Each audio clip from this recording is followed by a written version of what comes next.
আপনারা যদি পলিটিক্যাল সায়েন্সের একটি টেক্সট বই খুলে দেখেন সিকিউরিটি, বিশেষ করে যে কনটেক্সটে সিকিউরিটি বিষয়টি কনভেনশনাল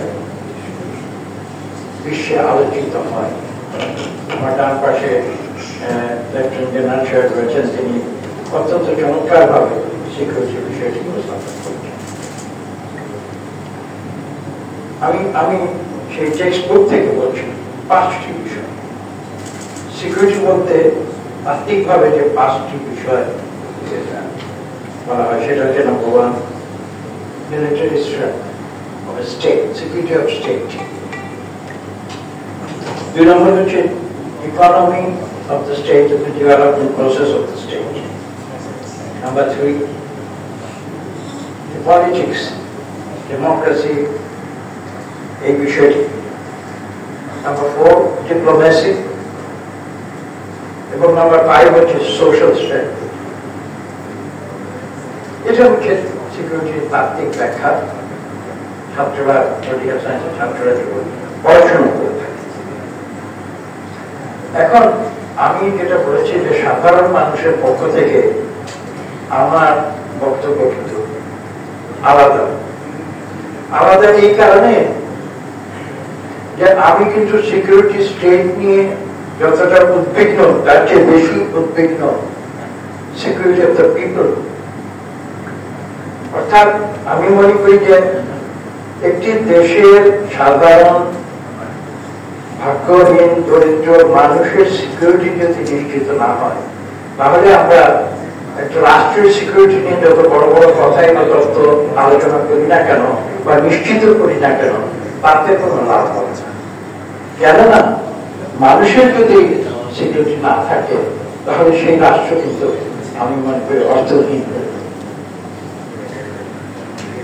এবং সেই কারণে আজকের পরিবর্তিত বিশ্বে মানুষের সিকিউরিটি হচ্ছে security of the people vis-a-vis the security of the state। সেই প্রসঙ্গে আমি যে 5টি বিষয় আমি একটু আগে উল্লেখ করেছি তাত্ত্বিক বিষয়, তার বিপরীতে আমি 5টি বাস্তব বিষয় আমি আপনাদের সামনে তুলে ধরতে চাই। প্রথমটি হচ্ছে আজকের যুগে পরিবেশগত দিক, এবং আমরা যেটাকে বলি জলবায়ু পরিবর্তন, এবং তার সঙ্গে প্রাসঙ্গিক আরেকটি বিষয় ডাইভার্সিটি। এটা হচ্ছে প্রথম সিকিউরিটি রিস্ক মানুষের।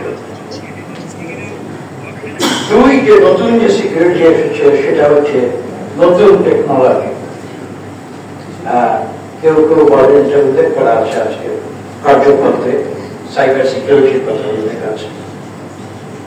এবং তার পাশাপাশি আমি জোর করে বলবো, দেখুন আজকের যুগে 2 রাষ্ট্রের মধ্যে যে যুদ্ধ হয় তার ফলাফল সবসময় আজকের যুগে ট্যাঙ্ক দিয়ে নির্ধারিত হয় না, নির্ধারিত হয় হয়তো ড্রোন দিয়ে।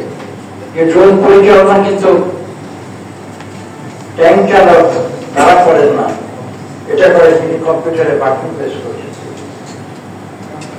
কাজে আজকের যুগের যে যুদ্ধগত নিরাপত্তা সেটাও কিন্তু আজকে টেকনোলজি নির্ভর এমন ভাবে হয়ে গিয়েছে যে সাইবার সিকিউরিটি বলুন বা যাই বলুন না কেন, আজকে আমাদের সিকিউরিটির ধারণাটি কিন্তু সেখানে অবদান। 3 খাদ্য নিরাপত্তা। আমাদের মানুষের ক্ষুধা যদি আমি নিবৃত্ত না করতে পারি, আমি ট্যাঙ্ক দিয়ে যতই যুদ্ধ করি না কেন, দেশকে রক্ষা করি না কেন, দেশের মানুষের রক্ষা কিন্তু হবে না। এটা হচ্ছে দ্বিতীয় বিষয়। এবং চতুর্থ যে বিষয়টি সেটি হচ্ছে মিডিয়া। আপনারা জানেন আজকের যুগে সোশ্যাল মিডিয়া অত্যন্ত গুরুত্বপূর্ণ হয়ে দাঁড়িয়েছে। এবং এই প্রসঙ্গে যে কথাগুলো আরো আসে সেটা হচ্ছে ফেক নিউজ আসে, ফ্যাক্ট চেকিং আসে, এবং মিডিয়ার যে প্রভাব সাধারণ মানুষের উপরে, যেটা এখন যে পত্রিকা যারা পড়তে জানে না তারা ফেসবুকের ছবি দেখে, ইউটিউবের কথা যেন হয়তো ফর্মাল এডুকেশনের প্রয়োজন হয় না। কাজে এই যে একটা পরিস্থিতি আজকে ঢুকে, এটা আমি বলবো একটা নিরাপত্তা ঝুঁকি। এবং সর্বশেষ আমরা যে অর্থনৈতিক যে ঝুঁকির কথা বলি, তার পাশাপাশি বা তার অতিরিক্ত যে বিষয়টি যুক্ত হয়েছে সেটা হচ্ছে আজকের আধুনিক যুগে ট্রেড, ট্যারিফ এবং সর্বশেষ যে এনার্জির উপরে আজকে মানব জাতির সম্পূর্ণ নির্ভরশীল। এই 5টি নতুন ঝুঁকি, আমি সেই 5টি নতুন নিরাপত্তা ঝুঁকির দিকে আপনাদের সকলের দৃষ্টি আকৃষ্ট